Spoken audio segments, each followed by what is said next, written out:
बच्चों, कैसे हैं आप लोग। आई होप सभी अच्छे होंगे। सभी का मेरे YouTube चैनल अवधेश कुमार कामत पे स्वागत है। बच्चों, आज की वीडियो में हम डिस्कस करने वाले हैं बहुत ही इंपॉर्टेंट टॉपिक्स। वो टॉपिक्स जो हमने लीनियर इक्वेशन में नहीं पढ़े हैं, या कॉन्सेप्ट तो हमने सबके पढ़ लिए, बट अब ऐसे क्वेश्चन लगाना जो CBSE जिनको किस कैटेगरी में डालता है बेटा, हॉट्स कैटेगरी में। हॉट्स क्या है? High order thinking skill.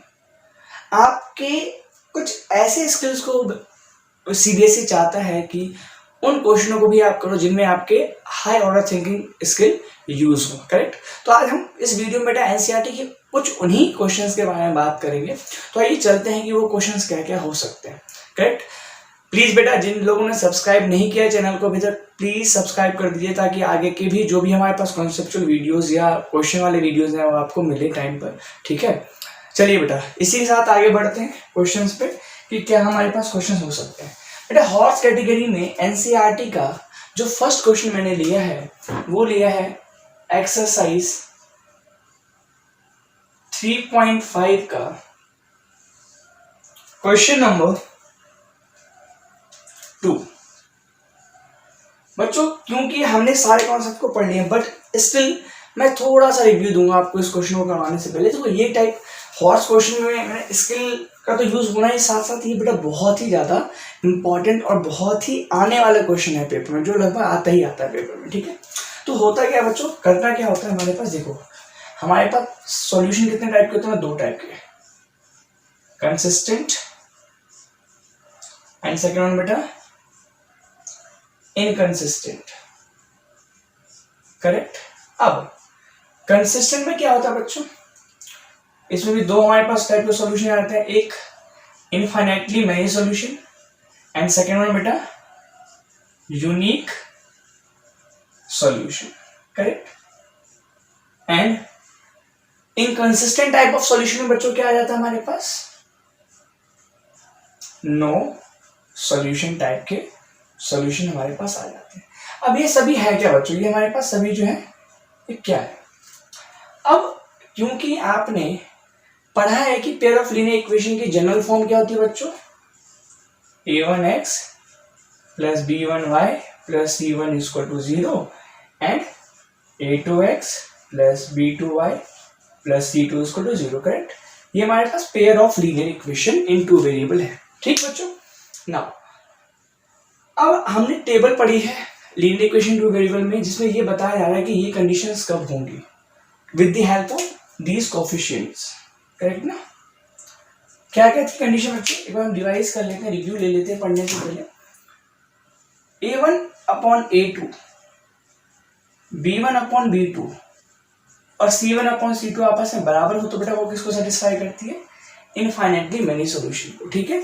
ऐसे बेटा अगर यूनिक की हमें चाहिए तो यूनिक का हमारे पास क्या होता था, a1 बाई a2 बेटा not equal to b1 upon b2 होता था। करेक्ट। और सिमिलरली अगर बच्चों हम देखना चाहते थे नो सॉल्यूशन के लिए कंडीशन, तो क्या होती थी वो, a1 upon a2 should be equal to b1 upon b2 should not is equal to c1 upon c2। Correct. यही चीज होती थी बच्चों। करेक्ट। अब क्या होता है हमारे पास कि एक और चीज लास्ट में बता दूं आपको कि अगर कंडीशन हमारे पास, सॉल्यूशन हमारे पास इनफाइनाइटली मेनी सॉल्यूशन होता था, तो लाइन किस टाइप की होती थी इसमें, हमारे पास कोइंसिडेंट, मतलब एक के ही ऊपर बेटा दूसरी लाइन भी बेटा क्या करेगी, ओवरलैप करेगी, कोइंसिडेंट करेगी, बिकॉज इसके बहुत सारे सॉल्यूशन है। तो यहाँ भी पॉइंट लाई करेगा, यहाँ भी पॉइंट लाई करेगा, यहाँ भी पॉइंट लाई करेगा, है ना, बहुत सारे इनफाइनाइट पॉइंट पे मीट करेगा हमारे पास ये। यूनिक सॉल्यूशन में क्या होता था बच्चों, सिर्फ हमारे पास एक ही पॉइंट ऐसा होता था जहां पर हमारे पास ये मीट करते हैं 2 लाइन, और लाइन का हमारे पास नेचर कैसा होगा बच्चों, इंटरसेक्टिंग लाइन।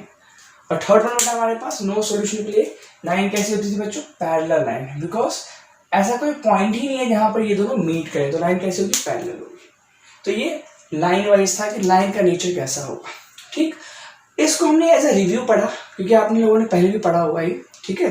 तो इसको पढ़ने के बाद अब देखो हॉर्स क्वेश्चन CBSE कैसे बनाता है, NCERT ने कैसे बना के दिया हुआ है आपको। ठीक है, ये हम देख लेते हैं। ठीक, चलिए आप इसे वीडियो पॉज करके नोट डाउन कर सकते हैं। वैसे आप लोगों ने, जो भी मेरे सब्सक्राइबर हैं, अभी बता देता हूँ, सब्सक्राइब नहीं किया तो प्लीज सब्सक्राइब कर दीजिए, और उनको पहले ही ये वीडियो मिल चुका है इस पर। ठीक है, तो कॉन्सेप्ट हमने इसका पहले पढ़ा हुआ है, तो हमने जस्ट एक क्विक रिव्यू ले लिया बच्चों इसका। ठीक है, वो हमारे है भी इंपॉर्टेंट। मान लीजिए किसी को थोड़ा सा दिक्कत होता तो वो फिर से समझ गया। ठीक है, तो बच्चों हम आते हैं क्वेश्चन पे। क्वेश्चन के दो पार्ट हैं बच्चों, हम फर्स्ट पार्ट पढ़ते हैं।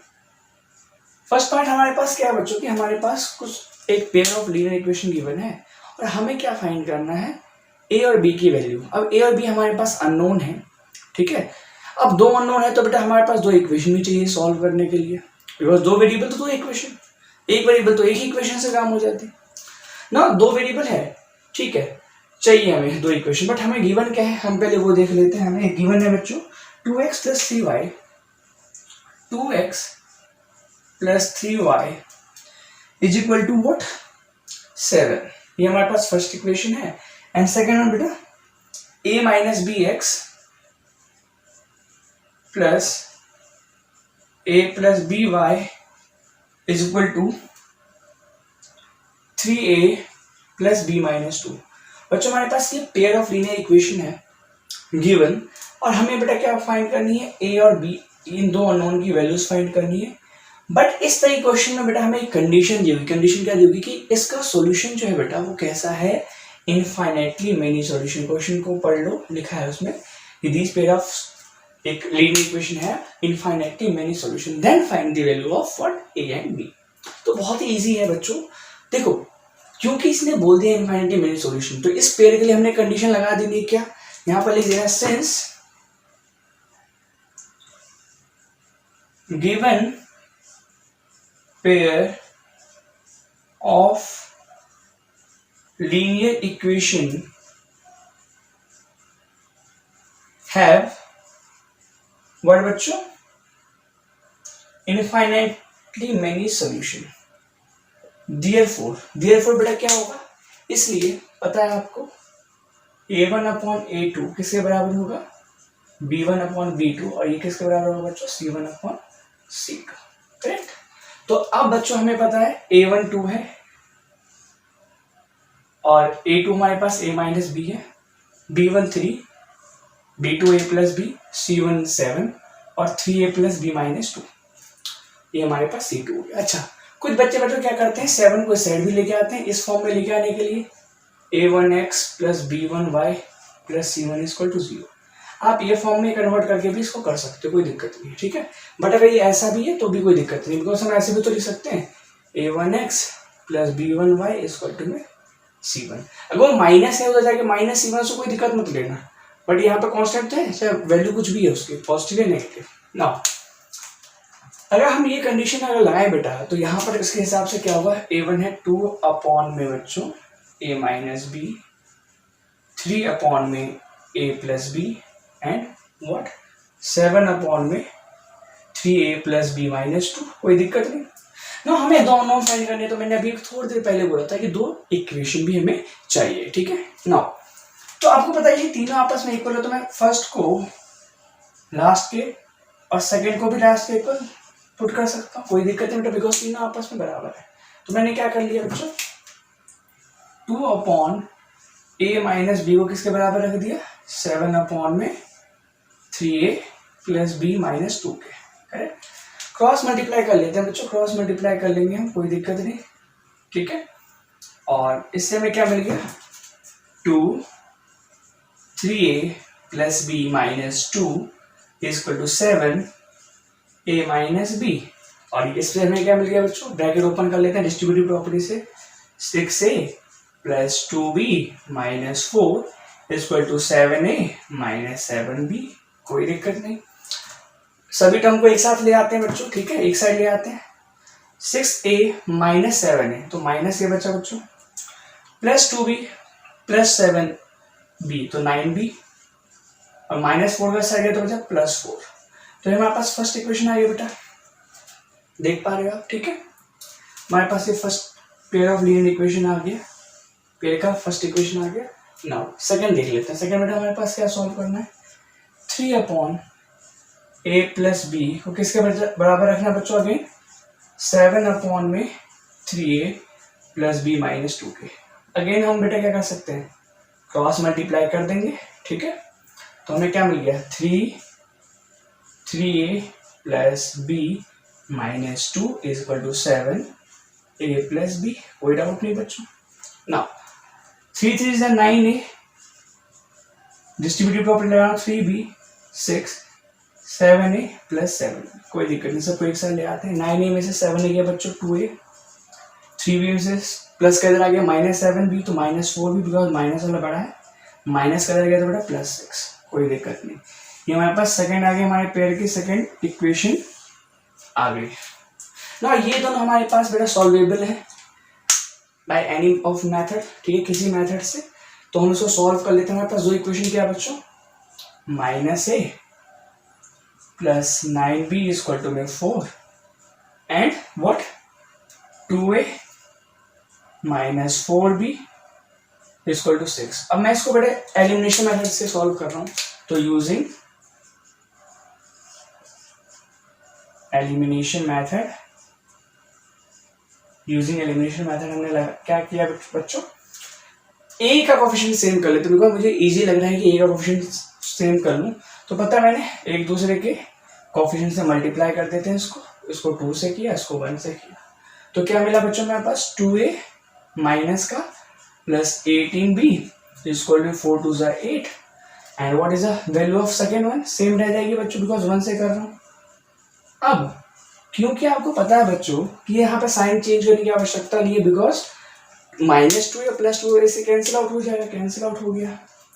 18 minus 4 what plus 14b and 8 6 14, what is the value of b बच्चों, 14/14 वी गॉट 1, बी हमारे पास होना है। कोई भी अच्छी सी इक्वेशन ले लेते हैं जो आपको आसान लग रही हो। हमने क्या किया, put value of b equal to 1 in equation what बच्चों -a plus 9b equal to 4 में। अब -a plus 9 what is the value of b, what is the value of b बच्चों 1 इक्वल टू में 4, तो -a प्लस 9 1 जा 9 equal to में 4 and यहाँ पे बेटा आपको दिख रहा है कि -a इक्वल टू 4 प्लस का ही है और -9 and what is the value of -a equal to -5 और a के लिए बच्चों हमारे पास क्या आ गई 5 आ गई। तो यहाँ से आपको a और b के लिए बच्चों मिल गए, ठीक है, जो हमें दो अननोन चाहिए। तो हमारे पास दो अननोन क्या क्या आ गए बच्चों, हमारे पास दो अननोन क्या आ गए हमारे पास, a equal to what 5 and b equal to बच्चों 1। तो बहुत ही इजी है बेटा, एक बार समझ लिया आपने, तो इसलिए मैंने थोड़ा स्लोली करवाया, बिकॉज अगर आपने एक बार समझ लिया तो कोई दिक्कत ही नहीं है। हमें क्या गिवन होगा कि सॉल्यूशन किस टाइप का है, हम उसी के हिसाब से कंडीशन लगाएंगे बच्चों, ठीक है। अभी तो हमने इनफाइनिटी में सॉल्यूशन का केस देखा, सेकंड पार्ट देखते हैं कि वो क्या केस बोल रहा है हमारे पास for given pair of linear equation. Video pause करके आप इसे बेटा नोट डाउन कर सकते हैं। बच्चों हम बात कर लेते हैं क्वेश्चन नंबर 2 की सेकंड पार्ट की, कि क्या बोल रहा है। क्वेश्चन बोल रहा है बच्चों फॉर विच वैल्यू ऑफ के की किस वैल्यू के लिए जो ये पेयर ऑफ लीनियर इक्वेशन है उसका सॉल्यूशन क्या होगा, नो सॉल्यूशन। मतलब जो given pair of linear equation है बच्चों हमारे पास, उसका सॉल्यूशन कैसा है, एग्जिस्ट ही नहीं करता, मतलब नो सॉल्यूशन है। अब देख लेते हैं पेयर ऑफ लीनियर इक्वेशन दिया क्या है, इसका सेकंड पार्ट है ये। और क्या है बच्चों, मैंने बोला कंडीशन गिवन होगी आपको, ठीक है। क्वेश्चन क्या है हमारे पास कि 3x plus y equal to में 1 and what is the second one 2k minus 1 x and plus k minus 1 y equal to what 2k plus 1। बच्चों हमें यहां पर if सॉल्यूशन कैसा है बच्चों, नो सॉल्यूशन, देन हमें k के बच्चों क्या करनी है, फाइंड करनी है बच्चों। क्योंकि अब हमारे पास यहाँ पर k है तो एक ही अननोन है, तो हमें एक इक्वेशन भी अगर मिल गया तो हम सॉल्व कर सकते हैं। बट हमें क्या देखना है कि सॉल्यूशन कैसा है, सॉल्यूशन क्या है, नो सॉल्यूशन। तो आप लिखोगे सॉल्यूशन करने पे since given pair of linear equation have what, how many solution, what type of solution beta, no solution, तो अगर सॉल्यूशन बेटा नहीं है कोई, देन या हम क्या कह सकते हैं, देन या देयरफॉर, और या हम लिख देते हैं देयरफॉर।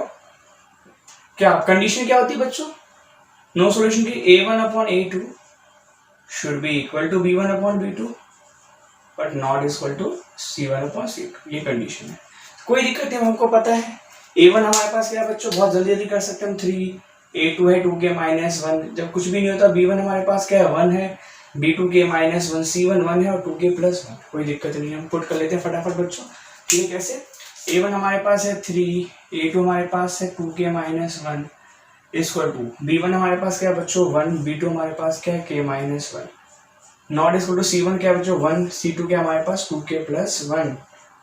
नाउ आपको पता है कि ये इसके बराबर है, बट ये तो इसके बराबर ही है, तो हम सिर्फ इसको इसके बराबर रख सकते हैं ना। वैसे भी हमें एक ही अननोन है चाहिए, तो एक ही हमारे पास इक्वेशन से हो जाएगा हमारा काम। तो ठीक है, हमने ये वाला इक्वेशन ले लिया, व्हाट कि 3/2 के -1 should be equal to what बेटा 1/में के -1। नाउ क्रॉस मल्टीप्लाई हम कर सकते हैं बच्चों इसमें, तो 3 के -1 should be equal to what 2 के -1 इंटू में 1,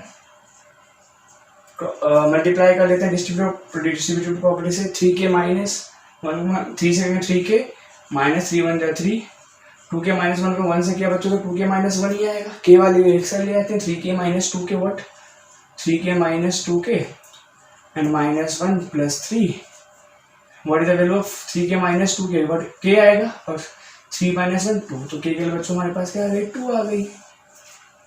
तो अगर हमारे पास सॉल्यूशन इस स्टेट ऑफ लीनियर इक्वेशन में नो सॉल्यूशन हो तो के की वैल्यू क्या आएगी बच्चों 2। क्योंकि हमने इनफाइनिटी में सॉल्यूशन के लिए भी देख लिया और नो सॉल्यूशन के लिए भी देख लिया, तो बेटा एक चीज बताओ, आपके मन में क्वेश्चन आ रहा होगा कि सर अगर यूनिक सॉल्यूशन होगा तो हम क्या करेंगे, बिकॉज वहां पर तो हमारे पास ये कंडीशन होती है a1/a2 should not equal to b1/b2, तो क्या हम इनको क्रॉस मल्टीप्लाई कर सकते हैं, क्या हम इसको अप्लाई कर सकते हैं? यस सर बेटा बिल्कुल अप्लाई कर सकते हैं, बट आंसर जो है मान लो यही क्वेश्चन होता और यहाँ पे नॉट इक्वल टू रहता, तो मान इसमें आ जाता k नॉट इक्वल टू 2, तो इसका मतलब क्या होता कि k को छोड़कर मतलब एक्सपेक्ट 2, मतलब 2 को छोड़कर, मतलब 2 की वैल्यू k नहीं हो सकती कभी भी, k की वैल्यू 2 छोड़कर कोई भी वैल्यू हो सकती है, correct? Expect 2 all are the solution for the given pair of linear equation. अगर हमारे पास कंडीशन कैसा होता है यूनिक सॉल्यूशन, तो एक एग्जांपल है एनसीईआरटी में, हम उसको देख लेते हैं कि किस तरीके से ये होता है। ठीक है, चलिए इसको पॉज करके नोट डाउन कर लीजिए बच्चों। हम देख रहे हैं एग्जाम्पल 15 एनसीईआरटी का, what is the page number बच्चों? Page number 61। ठीक है, पेज नंबर 61। तो देखो यहाँ पर मैंने आपको बोला ना कि अब कंडीशन हमारे पास कैसी है यूनिक सॉल्यूशन, तो देख लेते हैं हमारे पास क्या है कि for which value of P के किस वैल्यू के लिए does the pair of linear equation below have unique solution. P के किस वैल्यू के लिए हमारे पास जो दिया हुआ पेयर ऑफ लीनियर इक्वेशन है उसकी यूनिक वैल्यू होगी, मतलब एक ऐसी वैल्यू आएगी बेटा हमारे पास जिसपे उस given pair of linear equation का सॉल्यूशन एग्जिस्ट नहीं करेगा, बाकी और सभी पॉइंट पे हमारे पास एग्जिस्ट करेगा बट उस पी पॉइंट पर एग्जिस्ट नहीं करेगा, हमें वो यूनिक वैल्यू फाइंड करनी है। ठीक है, चलो देखते हैं हमारे पास क्वेश्चन क्या है बच्चों। क्वेश्चन है 4x + py + 8 = 0। कोई दिक्कत नहीं बच्चों, a1x + b1y + c1 = 0 के फॉर्म में तो डरने की आवश्यकता नहीं है।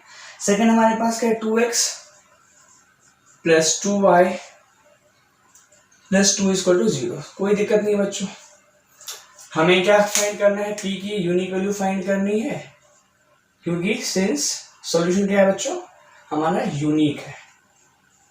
क्या है बच्चों यूनिक है, कोई दिक्कत नहीं। यहां पे लिखोगे क्योंकि since given pair of linear equations have what unique solution।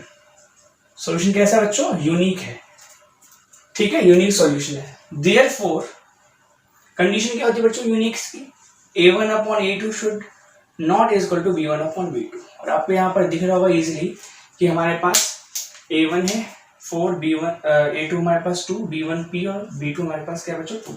तो हम पुट कर लेते हैं a1 हमारे पास क्या है 4, a2 हमारे पास है 2, not is equal to b1 हमारे पास क्या बच्चों p, b2 हमारे पास क्या है 2। क्रॉस मल्टीप्लाई कर सकते हैं, मैंने बोला कर सकते हैं बिल्कुल। यहाँ हम क्रॉस मल्टीप्लाई अप्लाई कर दे बच्चों तो क्या होगा हमारे पास 4 2 ज़ा 8 इज इक्वल टू 2p। और इसको इस तरीके से लिख सकते हैं 2p इज इक्वल टू में 8 और p की वैल्यू 8 अपॉन 2 दैट इज 4। बट यहाँ पे नॉट इज इक्वल टू बच्चों तो not is equal to sign ही हम यूज करेंगे, ठीक है ध्यान रखना। पर p not is equal to 4 मतलब हम क्या लिखेंगे therefore expect p is equal to 4 मतलब p की वैल्यू 4 पे इसके अलावा और are the solution for given pair of linear equations. तो बहुत इजी था, जब हमने तीनों टाइप कर लिए। और ये बहुत ही हॉट टाइप क्वेश्चन है बच्चों, ये पेपर में बहुत ही बार पूछा गया, जरूर ही पूछा था आपके प्री बोर्ड में, आपके इंटरनल एग्जाम्स में, आपके बोर्ड एग्जाम में प्रीवियस क्वेश्चन तो में भरमार होगा, ठीक है। तो उसके और भी क्वेश्चन मैं दूंगा अभी वीडियो के बाद। मैं कुछ असाइनमेंट्स आपको प्रोवाइड करूंगा अपने डिस्क्रिप्शन में, तो उससे आपको बेटा ये क्या मिल जाएगा, इसके और भी टाइप मिल सकेंगे, ठीक है। तो अभी आप ये वीडियो पॉज करके नोट डाउन कीजिए, फिर देखते हैं और क्या हॉट क्वेश्चन बनते हैं हमारे एनसीईआरटी में। जो आगे हम बात करेंगे कुछ अब और आपके प्रॉब्लम्स में, हॉट प्रॉब्लम पे।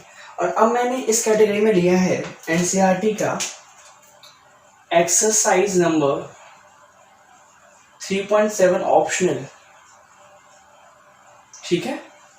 और वैसे तो बहुत अच्छे स्टार डाल के लिखा हुआ है एनसीईआरटी में कि this is not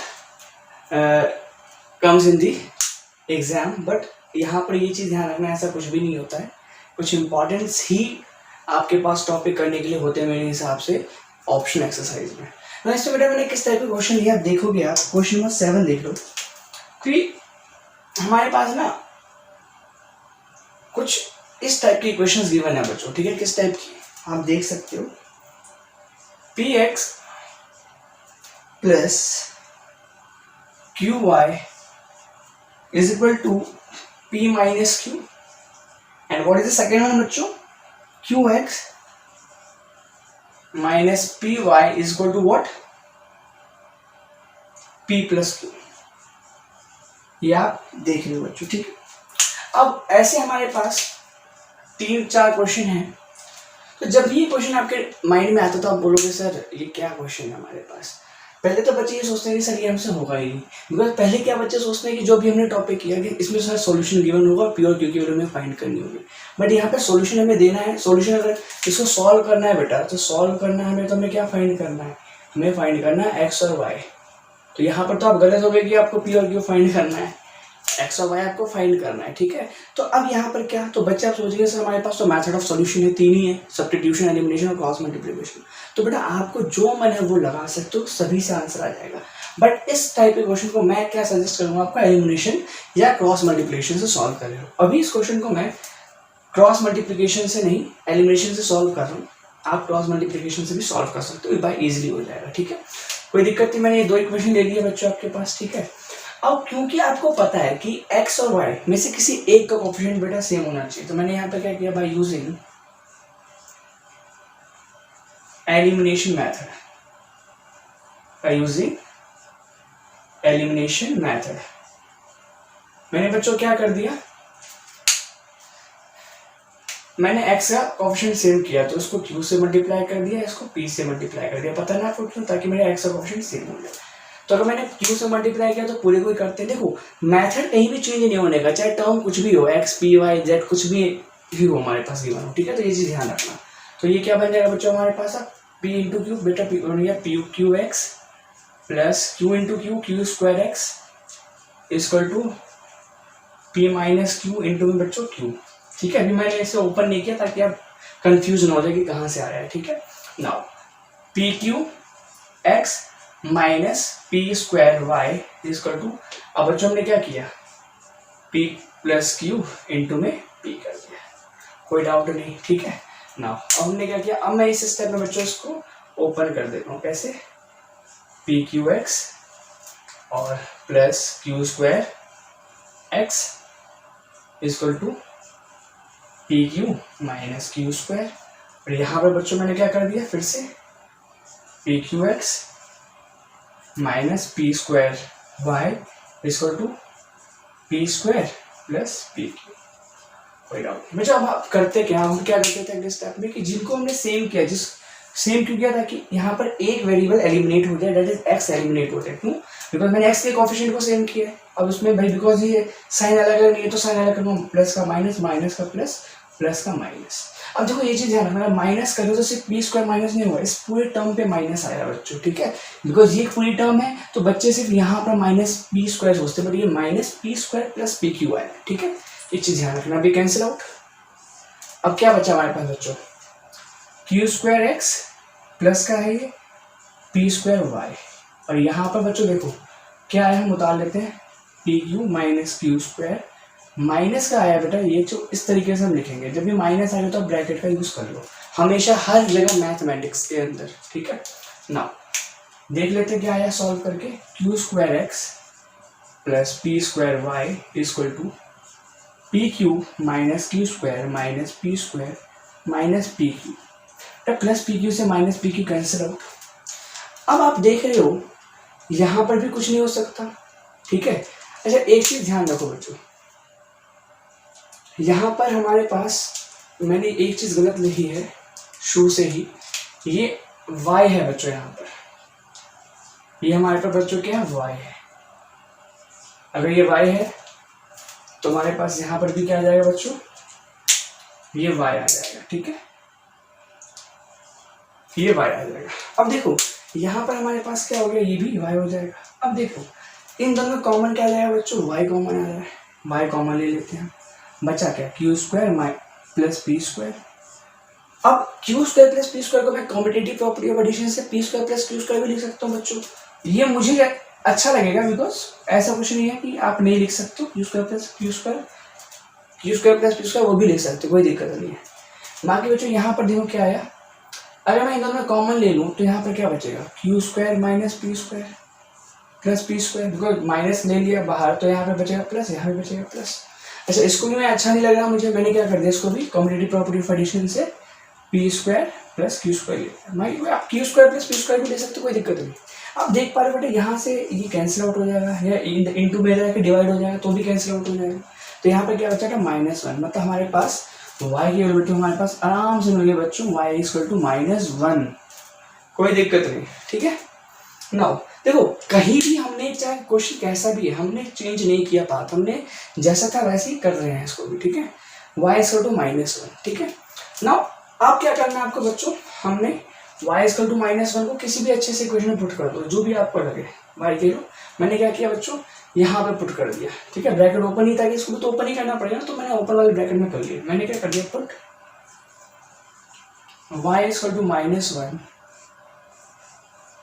in equation p q x plus Q square Y equal to P Q minus Q square, ठीक है? चलो पुट कर लेते हैं, तो p q x plus Q square, y की वैल्यू मतलब -1 है और p Q minus Q square है, ठीक है? चलो प्लस माइनस माइनस बच्चों, ठीक है? P q x plus minus Q square equal to P q square, p q और माइनस क्यू स्क्वायर। अब मैंने क्या करना है बच्चों, हमें एक्स की वैल्यू चाहिए, तो मैंने क्या किया, पी क्यू वैल्यू को एक साइड और क्यू वाले को एक साइड ले लिया, तो पी क्यू एक्स मतलब कुछ भी अलग नहीं है बच्चों, ठीक है ना? माइनस पी क्यू और माइनस क्यू स्क्वायर, इधर क्या बच्चों क्या हो गया हमारे पास, प्लस क्यू स्क्वायर। वैसे भी यहाँ पर कैंसिल आउट हो जाता है, यहाँ भी कैंसिल आउट हो गया हमारे पास, तो इस साइड तो बच गया 0। तो हम इसको क्या लिख सकते हैं, हम इसको क्या लिख सकते हैं बच्चों, p q x is equal to minus का इधर क्या बच्चा पी क्यू और x is equal to P q upon p q, बच्चों क्या आएगा, कट के 1 आ गया, मतलब हमें x की वैल्यू भी क्या मिल गया बच्चों 1, मतलब x भी हमें क्या मिल गया 1 और y भी हमें क्या मिल गया बच्चों -1, ठीक है? तो कोई भी दिक्कत नहीं है, या आप इसमें पुट करके देख सकते हो पहले जैसे हमने किया हुआ है, ठीक है? आप इसको इस तरीके से लिख सकते हैं। अब क्वेश्चन कैसा भी, हमने मैथड कहीं भी चेंज नहीं किया बच्चों, हमने क्या किया, सिर्फ और सिर्फ जो है मेथड है उसको अप्लाई करके बस कैलकुलेशन किया है, ब्रैकेट का ध्यान रखना बस।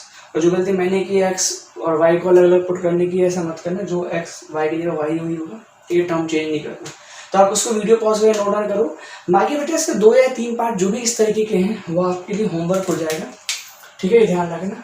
बिकॉज अब मैं इसका जो है 7th का 5th पार्ट करवाऊंगा बच्चों, तो ध्यान रखना। बिकॉज 3 पार्ट जो है गिवन जो है वो आपको करने हैं, आपकी अपनी इच्छा है, क्रॉस मल्टीप्लिकेशन, सब्स्टिट्यूशन या एलिमिनेशन कुछ भी यूज़ कर सकते हो, ठीक है। तो वीडियो पॉज करके आप इसे जो है नोट डाउन कर लेना बच्चों, ठीक है। नाउ अब मैं 7th क्वेश्चन के जो है 5th पार्ट को आपको अभी एक्सप्लेन करता हूँ, ठीक है। तो बहुत मज़ेदार होने वाला बेटा 5th पार्ट, बिकॉज लगता बहुत इजी है, ठीक है। होता क्या है देखो, 152x प्लस माइनस है बेटा माइनस 378y, ये किसके बराबर है बच्चों हमारे पास, -74 के, ठीक है। एंड -378 बच्चों वो किस प्लस 152y, वो किसके बराबर बच्चों हमारे पास -604 के। अब एक चीज देखो, बोलोगे सर ये तो कुछ नहीं, चुटकी का खेल है, हमने एलिमिनेशन मेथड लगाना है, सब्स्टिट्यूशन लगाना है, क्रॉस मल्टीप्लाई लगाना है, अपने आप सॉल्व हो जाएगा। बिल्कुल हो जाएगा बच्चों, कोई दिक्कत नहीं। बट एक चीज बताओ, आप एलिमिनेशन मेथड लगाओगे तो आप क्या करोगे, 378 को इससे, 152 को इससे, या आप ऐसे कोई वैल्यू सोचोगे कि भैया किससे मल्टीप्लाई करें या डिवाइड करें कि हमारे पास कोएफिशिएंट सेम हो जाए। तो बेटा इतना सोचने का टाइम नहीं होगा आपके बोर्ड एग्जाम में, बिकॉज आप कट तो लोगे, बिकॉज बस 20 मिनट से कम टाइम नहीं लगना, 10 मिनट से कम या 15 मिनट से कम टाइम नहीं लगना, कोई दिक्कत नहीं। बट अब हमें क्या करना है, यहाँ पर दिक्कत नहीं होगी कहने में, बट एग्जाम में जब आप बैठोगे बेटा तो 20 मिनट आपके लिए बहुत ही ज़्यादा हो जाएगा। 2 या 3 मार्क्स का आएगा, 20 मिनट आपने लगाए हैं, बहुत ही आपका लॉस हो जाएगा, ठीक है। तो इसमें क्या करना है बेटा, जब भी आपको इस तरीके से क्वेश्चन दिखाई दे बड़ी वैल्यू वाली, तो आपको क्या करना है, इसको इक्वेशन 1 मानना है, इसको इक्वेशन 2 मानना है। आप क्या करोगे, पहले एडिंग इक्वेशन 1 एंड 2, बहुत ही इंपॉर्टेंट ट्रिक है बेटा ये, ठीक है। इन बड़े क्वेश्चनों के लिए चीज ध्यान रखना, ठीक है, ठीक है, ध्यान रखना। एडिंग इक्वेशन 1 2 इनको ऐड कर दो, तो बेटा इनको ऐड करोगे तो x को x से ऐड करेंगे, y को ऐड करेंगे और कांस्टेंट कांस्टेंट से इनको ऐड करो। और देखो जब इसे ऐड करोगे तो प्लस माइनस और माइनस हो जाएगा, तो उसको माइनस करोगे। 8 में से 2 गया बेटा क्या बचेगा 6, 7 में से 5 गया 2, 3 में से 1 गया 2 बचेगा। प्लस का माइनस का माइनस का, माइनस वाला बड़ा है x आ गया, फिर से 8 - 2 6, 7 - 5 व्हाट 2, ठीक है, और 3 - 1 गया 2।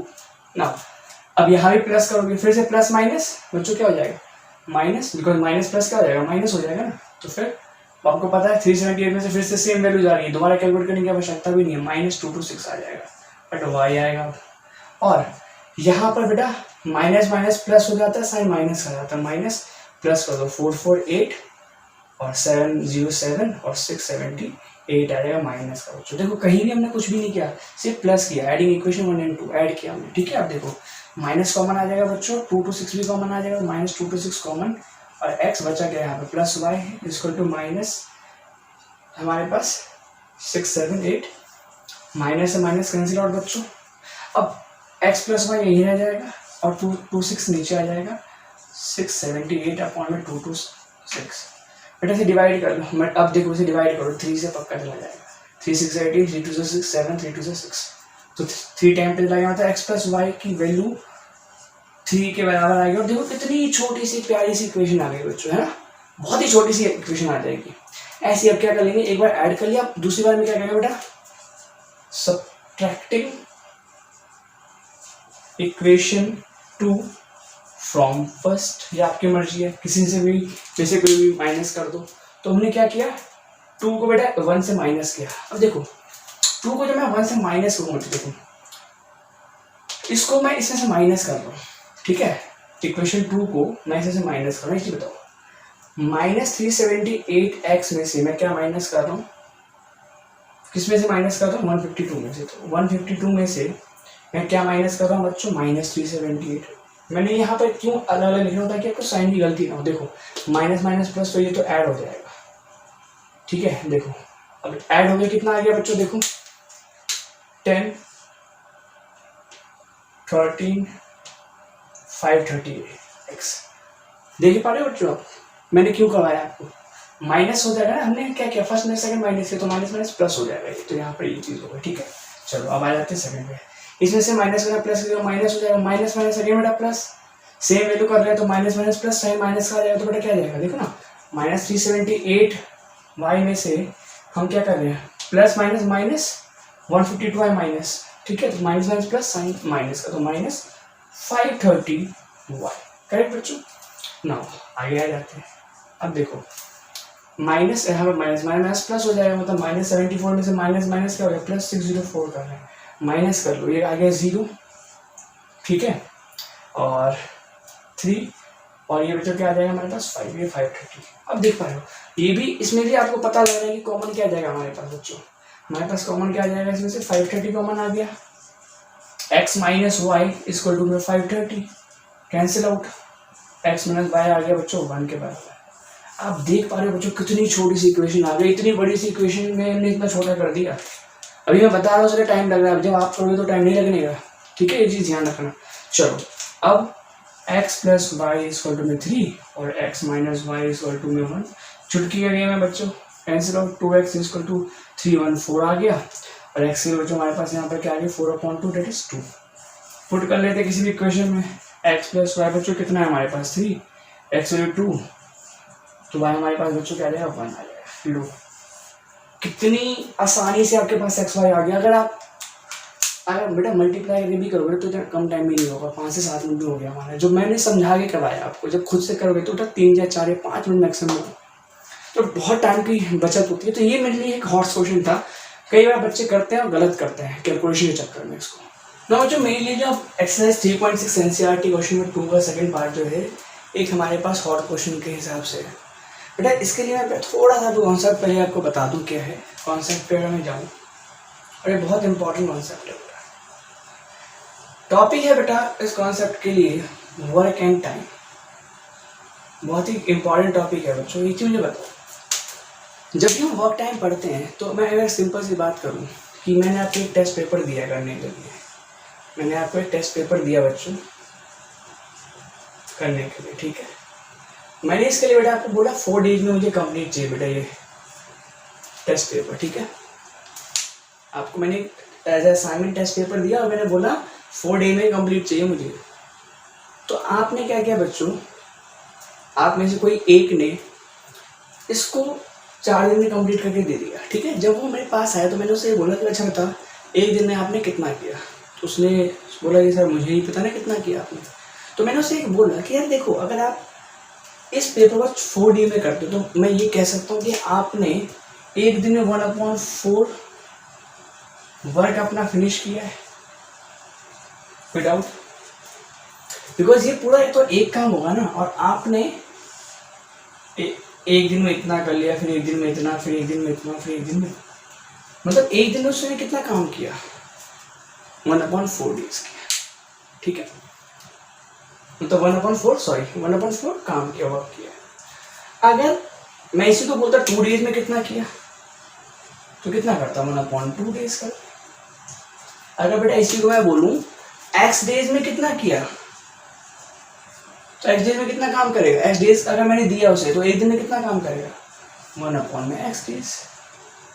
मतलब सीधा कि days is equal to work, और अगर मैं 1 डे की बात करूंगा तो भाई जो डे जाएगा वो नीचे आएगा ना, कितना काम किया 1/में डेज, इतना काम किया 1/, डेज वर्क किया आपने।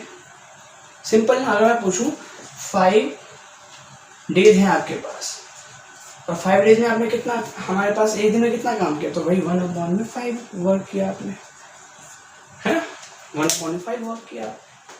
ये सिंपल कॉन्सेप्ट था। अब इस कॉन्सेप्ट को यूज करके हमने एनसीईआरटी ने क्वेश्चन बनाया है वर्क का टाइम का। वो क्वेश्चन क्या है बच्चों, ध्यान से देखना है।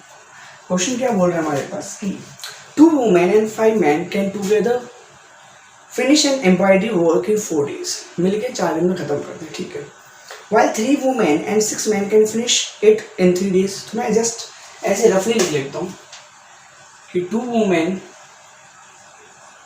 ठीक है, एंड 5 मैन कितने दिन फिनिश करते हैं बेटा एक वर्क को? 4 दिन। जबकि 3 women and how many man? 6 man finish work in how many days बच्चा? 3 डेज में। तो बोल रहा find time taken by 1 women alone finish the work. तो एक वुमेन अकेले कितना काम करेगी, कितने दिन में काम खत्म करेगी, और एक मैन एक अकेले कितने दिन में काम खत्म करेगा। ठीक है, कोई दिक्कत नहीं। मतलब हमें बोल रहा है कि अकेले एक वुमेन कितने दिन में काम खत्म करेगी। ठीक है, इसमें बताओ अगर ये दोनों मिलकर 4 डेज में काम कर रहे हैं तो एक डे में कितना काम होगा? 1/4 वर्क। और अगर 3 दिन में खत्म करते तो एक दिन में कितना काम होगा? 1/3 वर्क। कोई डाउट नहीं ना? आगे क्या बोल रहा है हमारे पास की time taken by the 1 women. तो हमने क्या बोला? Let time taken by 1 women, ठीक है, बी 1/x डेज। मतलब एक जो वुमेन है किसी काम को अकेले 1/x डे में खत्म करती है, या ये कह सकते हैं x डे में खत्म करती है। मतलब सिंपल 1/x डे भी क्यों? x डे में खत्म करती है। Let time taken by 1 work women be x days. Time taken by 1 women be x days, x day में काम खत्म करती है। Let time taken by 1 man be y days. तो एक वुमेन एक डे में कितना काम खत्म करेगी बच्चा? एक वुमेन 1 डे में कितना काम खत्म फिनिश करेगी? 1/x, जैसे मैंने यहाँ पे बोला। और 1 वुमेन 1 डे में कितना काम खत्म करेगी? 1/y। कोई डाउट? भाई यहाँ पे तो x डे में पूरा काम खत्म कर रही है और y डे में पूरा काम खत्म कर रही है, तो 1 वुमेन 1 डे में कितना काम करेगी? 1/x। काम तो x था ना, x डे में हो रहा था, तो एक दिन में कितना काम हुआ होगा? 1/x। और वैसे मैन ने कितना किया होगा? 1/y। ठीक है, चलो अकॉर्डिंग टू क्वेश्चन हम पढ़ लेते हैं। अकॉर्डिंग टू क्वेश्चन क्या है बेटा कि 2 वुमेन और 5 मैन मिलके कितने दिन में काम खत्म करते हैं? 4 दिन में। तो एक दिन में बेटा हमारे पास 2 वुमेन ने कितना काम किया होगा? 2 में व्हाट? x प्लस 5 में y, और इज इक्वल टू बेटा कितना काम हुआ है एक दिन में? 1/4। करेक्ट ना? नाउ अगर मैं दूसरी इक्वेशन की बात करूँ तो 3/x हो जाएगा प्लस 6/y। कितना काम खत्म हुआ 1 दिन में? 1/3। बस। अब क्योंकि आप देख पा रहे हो कि रिड्यूसिबल फॉर्म आ गई है, तो हम कैसे करेंगे रिड्यूसिबल फॉर्म को बच्चा? Let 1/x is equal to u, 1/y is equal to v। तो हम उसको क्या लिख पाएंगे बच्चे?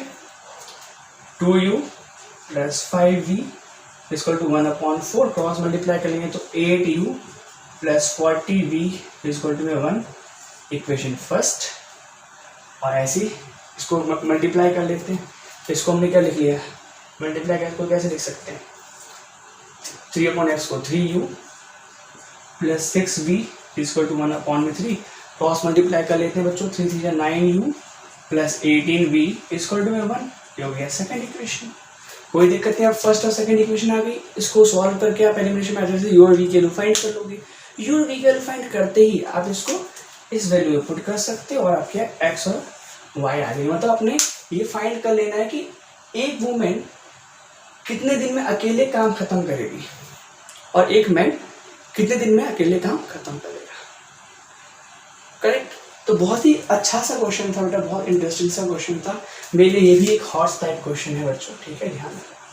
तो आई होप बहुत ही अच्छा लगा होगा इस क्वेश्चन करने के बाद, बिकॉज ये क्वेश्चन थोड़ा दिमाग वाला क्वेश्चन है कि नहीं यार क्या है सच में। ठीक है, तो आप इसको करना है आपको इसको। ठीक है, चलिए नेक्स्ट क्वेश्चन की तरफ चलते हैं कि क्या हो सकता है हॉर्स। ठीक है, चलिए वीडियो पॉज करके से नोट डाउन कर सकते हैं बच्चों। अगला क्वेश्चन जो है इस कैटेगरी का वो मैंने लिया exercise 3.7 option NCERT question number 4 का सॉल्यूशन। ठीक है बच्चों, इस क्वेश्चन को समझाने से पहले क्या करते हैं हम थोड़ा सा एक चुटकुला सुनते हैं। चुटकुला क्या है? डेली की कहानी है स्कूल की हमारी, आप सभी बच्चों की, कि हमारी भी थी। होता क्या था, जब हम प्रेयर में जाते थे तो रो बन जाते हैं, भैया रो में लग जाओ बच्चों, या तो क्या होता था कि ऐसे लग जाते थे एकदम स्ट्रेट, ठीक है ना, और ऐसे पीछे लगते जाते थे बच्चे, तो हमारे पास बिल्कुल स्टूडेंट की रो तैयार हो जाती थी। तो मैंने एक एग्जाम्पल लिया कि मेरे स्कूल में मैंने अभी 5 रो मान लिए हैं, कि आपके पास जो है लगभग कितने हैं हमारे पास, 5 रो नहीं, मतलब अभी मैंने जो है 5 रो मान लिए थे, ठीक है, और हर एक रो में 3-3 बच्चे मैंने लगा दिए, ठीक है, हर एक रो में मैंने कितने बच्चे लगा दिए, 3-3 बच्चे लगा दिए, ठीक, मतलब ये हमारे पास क्या हो गए, नंबर ऑफ रोज, ठीक है, और ये हमारे पास क्या हो गया बच्चों, 1 2 3 4 5 नंबर ऑफ रोज हो गए, और ये 1 2 3, ये क्या हो गया बच्चों हमारे पास, नंबर्स ऑफ स्टूडेंट हो गए पर रो में, ठीक है ना, यही चीज होगी ना। तो मुझे बताओ बच्चों यहाँ पर कितने स्टूडेंट हैं, तो मैंने क्या बताया, मैंने क्या किया, मैं मॉनिटर था क्लास का, मैंने एकदम फटाफट, मेरी मैथ पहले भी तेज थी, 9th के बाद हुई वैसे, तो 9th में बहुत दिक्कत थी, मल्टीप्लाई करने का बेटा मैंने क्या कर दिया, दोनों मल्टीप्लाई कर दिया, बेटे कितने 3 स्टूडेंट थे पर रो में, और कितने रोज हैं, 1 2 3 4 5 हैं, मैंने मल्टीप्लाई करके बोल दिया 15 स्टूडेंट हैं मैम टोटल। अब मैम जो है बहुत सख्त थी, ठीक है, तो मैंने गिनना स्टार्ट किया 1 2 3 4 5 6 7 8 9 10 11 12 13 14 15, तो खुश हो गई मेरे से, और मुझे प्रैक्टिकल में भैया 10th क्लास में 20 आउट ऑफ 20 दे दिया मैथ्स में, मैं खुश, चलो गुड। तो यहाँ पर हमने एक कॉन्सेप्ट सीखा बच्चों कि अगर कुछ ऐसा क्वेश्चन हो तो हमें क्या करना है, गिनना नहीं, काउंट नहीं करना, हमने क्या करना है, सिर्फ और सिर्फ क्या कर देना है, मल्टीप्लाई कर देना है। तो अगर इसको मैं 2 पेयर का इक्वेशन बताऊँ लीनियर बेटा, तो मैंने क्या कर लेना है, नंबर ऑफ स्टूडेंट को x मान लेना है, और नंबर ऑफ रोज कितना मान लेना है, तो टोटल नंबर ऑफ स्टूडेंट कितना होगा बेटा, xy होगा, यही होगा ना, यही होगा, ठीक।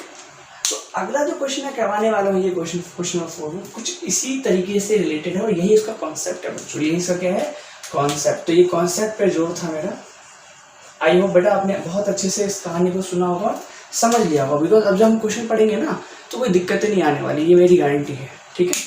चलो हम देखते हैं क्वेश्चन को, उसको समझ लिया होगा आपने तो कोई दिक्कतें नहीं आएगी क्वेश्चन में, क्वेश्चन देख लेते हैं, ठीक है। क्या है क्वेश्चन, देखो ध्यान से सुनो। The student of class are made to stand in a row, जो स्टूडेंट्स हैं बच्चे वो रो में जा रहे हैं, ठीक है। If 3 student are extra in row, एक मैं बताऊँ, अभी मैंने बोला let the numbers of student in each row be x, मैंने क्या मान लिया बेटा, x स्टूडेंट हर रो में है, मैंने उसका बोला लेट दी नंबर ऑफ रोज, अब रोज हैं कितने, मैंने y मान लिया, कितने रोज हैं y हो, ठीक है, अकॉर्डिंग तो therefore total numbers of students, बच्चों टोटल नंबर ऑफ स्टूडेंट्स कितने होंगे, x y होंगे ना, मैंने क्या बताया मल्टीप्लाई करना है, क्यों किया करवाया था मल्टीप्लाई, आपको बता दिया मैंने, x इंटू वाई मतलब x y हमारे पास टोटल नंबर ऑफ स्टूडेंट होंगे, ठीक है। अब क्या करना बच्चों, हमने अकॉर्डिंग टू क्वेश्चन क्या बोल रहा है, The student of a class are made to stand in a row if 3 students are extra in a row, चलो रो कितना बच्चों हमारे पास, y है, there would be 1 row less, ठीक है। अगर हमारे पास स्टूडेंट कितने ज्यादा हो गए, 3 ज्यादा, हर रो में हमने क्या कर दिया और डाल दिया, मतलब पहले कुछ और थे और 3 स्टूडेंट और हमने उसी रो में डाल दिया। एक चीज बताओ, अगर मैंने एक रो को और बड़ा कर दिया तो हमारे पास नंबर ऑफ स्टूडेंट है कम हो जाएंगे एक रो से, और एक रो कम भी हो सकता है। तो यही बोल रहा है कि जो एक रो था वो क्या हो गया बच्चों, कम हो गया, एक रो लेस हो गया, तो ये तो x इंटू वाई के बराबर नहीं हो गया, टोटल नंबर ऑफ स्टूडेंट हो गया। भाई नंबर ऑफ स्टूडेंट होना कम या ज्यादा हो जाएंगे, वो तो नहीं रहेंगे, x वाई रहेंगे ना, ठीक है। ये फर्स्ट केस हो गया हमारा। नाउ सेकंड क्या बोल रहा है, if 3 student are less in a row, अगर हमने 3 स्टूडेंट कम कर दिया भाई, क्या किए, पहले जितने रो में थे उसमें से निकाल के मैंने और अलग लाइन बना दी, तो भाई रोज तो बढ़ गए ना। तो अब रोज हमारे के पास कितने बढ़ गए बच्चों, हमारे पास कितने रोज बढ़ गए, हमारे पास 3 student are less in a row, then there would be 2 rows more. कितने रोज हो जाते हैं बच्चों, 2 रोज और बढ़ जाते हैं, तभी तो नंबर ऑफ स्टूडेंट उतने रहेंगे ना। नंबर ऑफ स्टूडेंट में तो कोई फर्क नहीं पड़ा ना भाई, एक बाहर से तो गिर नहीं गया ना number students, number of student तो उतने ही रहते, कोई दिक्कत नहीं। बस बेटा आपके पास रिड्यूसिबल फॉर्म बन गई है, इसको सॉल्व कर सकते हो कैसे, ब्रैकेट ओपन कर देते हैं, x into y distributive properties से, x into y x y minus x plus 3y is equal to what, x y. Correct बच्चों, ठीक। और यहाँ पे एक टर्म मेरे से छूट गई है, minus 3 is equal to x y. और सेकेंड बच्चों हमारे पास एक्स वाई और प्लस 2x माइनस 3y और minus 6 is equal to x y. बेटा अब हमने क्या करना है, एक्स वाई से एक्स वाई कैंसिल आउट, देख पा रहे हो, चाहे इधर ला के करो चाहे ऐसे कर दो। हमारे पास इक्वेशन क्या बच गई बच्चों, minus x plus 3y is equal to में माइनस 3 उधर गया तो प्लस 3 हो गया, और 2x minus 3y is equal to what बच्चों, प्लस 6। बहुत इजी इक्वेशन है, कैंसिल आउट, 2x में से x क्या बचा, x बचा 6 और प्लस 3 बेटा 9। मतलब नंबर ऑफ स्टूडेंट कितने थे यहाँ पर, एक रो में 9 थे, ठीक है। और पुट कर लेते हैं बच्चों दूसरे इक्वेशन में, minus x plus 3y is equal to 3 होता है, x हमारे पास 9 आया है, plus 3y is equal to में 3, माइनस उधर जाके प्लस हो जाएगा, और 3y इक्वल टू बच्चों कितना हो गया 12, ठीक है। और y की लोट हमारे पास क्या आ गई 4, मतलब नंबर ऑफ रोज कितने थे 4, नंबर ऑफ रोज कितने थे बच्चों 4, और एक लाइन में स्टूडेंट कितने थे 9, मतलब टोटल नंबर ऑफ स्टूडेंट कितने हो गए 36, ठीक है। अब देखते हैं, चेक कर लेते हैं, 9 एक रो में थे, टोटल नंबर रोज 1 थे, क्या हो गया 12, कितना हो गया हमारे पास बच्चों 3, 36 आ गया ना, स्टूडेंट कितने 36 ही, कहीं से कहीं हमारे पास गलत नहीं हो सकता। तो आपने ये ध्यान रखना, कॉन्सेप्ट पे अच्छी ग्रिप होनी चाहिए, क्वेश्चन आपका गलत बिल्कुल नहीं हो सकता। हाँ, कैलकुलेशन आपकी ठीक होनी चाहिए बच्चों, ध्यान रखना, ठीक है। चलो इसको नोट डाउन कर लो, फिर देखते हैं। एक लास्ट क्वेश्चन मैं और करवाऊंगा आपको मेरे हिसाब से हॉट्स का, इसके बाद एनसीईआरटी के लगभग मैंने सारे सोल्यूशन करवा दिए, एक आध छूटेगा तो शायद मैं बाद में करवा दूंगा, बट आई होप मैंने सारा करवा देना है, ठीक है। एक मैं वर्ड प्रॉब्लम और लूँगा जाने से पहले, ठीक है, इसको नोट डाउन कर लीजिए फटाफट। बच्चों मैंने अभी आपको बोला था कि मैं जाने से पहले एक और हॉट्स क्वेश्चन लूँगा, तो वही हमारे पास एक्सरसाइज 3.7 ऑप्शन एनसीईआरटी के क्वेश्चन में 2 क्वेश्चन है, बहुत अच्छे से ध्यान से सुना बेटा। ये एक दोस्तों की कहानी है एक्स और वाई। अभी कहानी क्या कह रहा है मैं क्वेश्चन से पढ़ के सुनाता हूँ आपको। क्वेश्चन क्या बोल रहा है, one says give me 100 friend I shall then become twice as rich as you. मतलब आप मुझे 100 रुपये दे दो, मैं आपसे 2 गुना अमीर हो जाऊंगा, ठीक है, बहुत अच्छी बात है, अमीर हो जाए। तो मैंने क्या सोचा, मैंने सोचा वाई के पास 100 रुपये थे पहले से, और एक्स ने इससे बोला है कि आप मुझे 100 रुपये दे दो। तो अगर एक्स वो 100 रुपये दे दिए तो एक्स के पास कितने हो गए बेटा, एक्स प्लस 100 रुपीज़ हो गया, और वाई के पास कितना हो गया 100 रुपीज़ माइनस हो गया। अगर ये केस होता है तो एक्स ने बोला कि मैं तुमसे 2 गुना अमीर हो जाऊंगा, क्या ये इक्वेशन बनेगी बच्चों, बिल्कुल बनेगी, ठीक है, बहुत इजी थी। मैंने देखो क्या बोला, वाई के पास 100 रुपये थे, वाई ने इसको दे दिए 100 रुपये, तो एक्स के पास तो एक्स प्लस 100 हो गया, वाई के पास 100 कम हो गए, और वाई एक्स जो है वो इस वाले फ्रेंड से 2 गुना हो गया रिच, ठीक है। चलिए हमारे पास फर्स्ट इक्वेशन बन जाएगी, सॉल्व आप कर सकते हो, सॉल्व कर लेंगे अभी, कोई दिक्कत नहीं।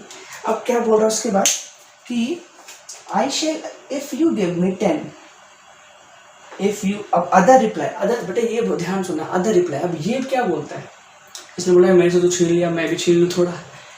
अदर क्या बोलता है कि इफ यू गिव मी 10, आप मुझे 10 रुपये दे दो। तो अगर मान लो उसके पास 10 रुपये थे, तो अब इसके पास तो y प्लस 10 हो जाएगा, और इसके पास x माइनस 10 हो जाएगा। तो अब जो इसने बोला, तो इसने बोला कि I shall be 6 times rich as you, मैं तुमसे 6 गुना रिच हो जाऊंगा। चलो भाई, ये तो हुआ कि एक दोस्त से काम आया है, ठीक है, तो वो रिच हो गए, दोनों ही रिच हो गए, बहुत बढ़िया। लेकिन दोनों ने हमें इक्वेशन दे दी सॉल्व करने के लिए, ठीक है, दोनों ने इक्वेशन दे दी सॉल्व करने के लिए क्या कि tell me what is the amount of their capital, मतलब इनके पास कितना अमाउंट था। ठीक है, कोई दिक्कत नहीं, माना था हमने एक्स अमाउंट इसके पास था, वाई एक फ्रेंड के पास था, हमने कंडीशन पढ़ ली, इक्वेशन बना ली, सॉल्व कर लेते हैं बच्चों। उसको सॉल्व करने के बाद क्या आ जाएगा, x plus 100 equal to 2y minus 100 sorry 200 हो जाएगा ब्रैकेट ओपन करने के बाद। तो x minus 2y should be equal to minus 200 minus 100 that is minus 300। तो हमारे पास पहली इक्वेशन क्या बनेगी बच्चों, x minus 2y equal to minus 300। बहुत ही ईजी सी इक्वेशन बन गई। ठीक है ना, सेकेंड इक्वेशन देख लेते हैं। 6x minus 60 is equal to y plus 10, इसको इससे ले आते हैं 6x minus y should be equal to 10 plus 60 and it should be equal to 6x minus y is equal to में 70। ये हमारे पास जो है, इसको अब फर्स्ट सेकेंड मानिए तो इसको थर्ड फोर्थ मान लेते हैं बच्चों और सॉल्व कर लेते हैं। बहुत ईजी सा इक्वेशन है। इक्वेशन है बच्चों x minus 2y equal to में माइनस 300 और 6x minus Y equal to 70। तो ऑफ कोर्स ही बात है, आपको दिखने में लग भी रहा है। y का कोफिशिएंट सेम कर लेते हैं, आसानी से हो जाएगा। कैसे, इसको 1 से मल्टीप्लाई करके और इसको 2 से मल्टीप्लाई करके, करेक्ट। तो 1 से क्या, तो बच्चों क्या आ जाएगा, x minus 2y equal to minus 300, इसको कर देंगे तो 6 से 12x और 12x minus 2y is equal to 140 और साइन चेंज होगा बच्चों, माइनस प्लस माइनस, ये बच्चों आ गया minus 11x cancel out, minus minus plus तो 0 4 एंड 4 40 माइनस का कैंसिल आउट 40। तो x बच्चों क्या हो गया 40, मतलब x के पास कितना रुपीज़ था 40 था। अब देख लेते हैं y के पास कितना बच्चों, छोटी इक्वेशन ले लेते हैं x minus 2y equal to minus 300 और x 40 है, minus 2y equal to minus 300। तो minus 2y equal to minus 300 minus 40 that should be equal to minus 2y equal to minus 340 and it should be equal to 200 2 7 170। मतलब y के पास कितने होते हैं बच्चों 170। अब चेक भी कर लेते हैं कि ये जो अमीरी गरीबी का खेल खेल रहे हैं वो सही भी खेल रहे हैं नहीं खेल रहे। ठीक है, तो x बच्चों हमारे पास मान लो इसके पास कितना था, अगर x के पास 40 है तो 40 प्लस 100 140 हो जाएगा और इसके पास 2 y के पास है 170 है, वैसे 100 गया तो 70 है 140, ये दोनों बराबर है। देखो अब यहाँ पर दोस्ती की जीत हुई कि कोई भी अमीर गरीब नहीं है, दोनों के पास बराबर अमाउंट है। तो जो उसने बोला वो बिल्कुल सही बोला बच्चों। देखो इसके पास 70 रुपीज़ थे ना, तभी तो 2 गुना हो गया तो 140। तो बहुत ही ईजी सा क्वेश्चन था बट थोड़ा सा ट्रिकी था, बिकॉज बच्चे शायद पहली बार पढ़ेंगे तो आप थोड़ा कंफ्यूज हो जाओगे। ठीक है, तो बच्चों ये हमारे जो साइड से हॉर्स क्वेश्चन थे सभी लीनियर इक्वेशंस इनटू वेरिएबल के मेरी तरफ से, और आगे मैं और भी क्वेश्चन अच्छे से लेके आऊँगा बट अभी स्टिल वो पेपर के टाइम में देखेंगे। बट अभी जो है मेरे एनसीईआरटी पॉइंट ऑफ व्यू से ये कुछ अच्छे क्वेश्चन थे जो आपको करने थे। और keep practising and take care, good bye.